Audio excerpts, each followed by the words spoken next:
Donald Trump এবার নিজের পাতা জালে নিজেই আটকা পড়েছেন।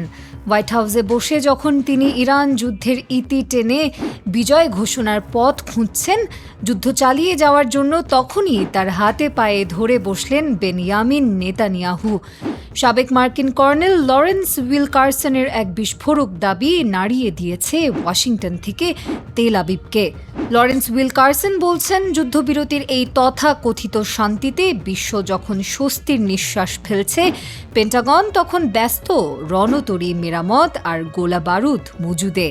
কিন্তু ট্রাম্পের আসল মাথা ব্যথার কারণ এখন নেতানিয়াহু।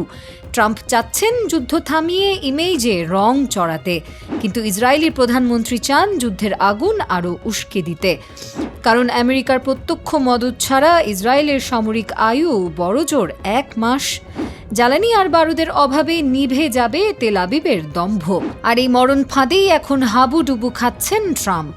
সুদূর এশিয়াতেও ফাটল ধরেছে আমেরিকার নিরাপত্তা ছাতায়।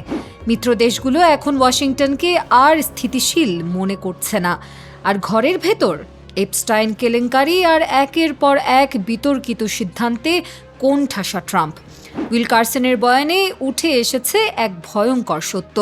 বিদেশের মাটিতে যুদ্ধের রক্তপাত এখন খোদ আমেরিকার অলি গলিতে অস্থিরতা বয়ে আনছে। নেতানিয়াহুর জেদের কাছে কি তবে হার মানবেন ট্রাম্প, নাকি মধ্যপ্রাচ্যের এই চোরাবালি থেকে বের হওয়ার কোনো গোপন রাস্তা খুঁজবেন মার্কিন প্রেসিডেন্ট?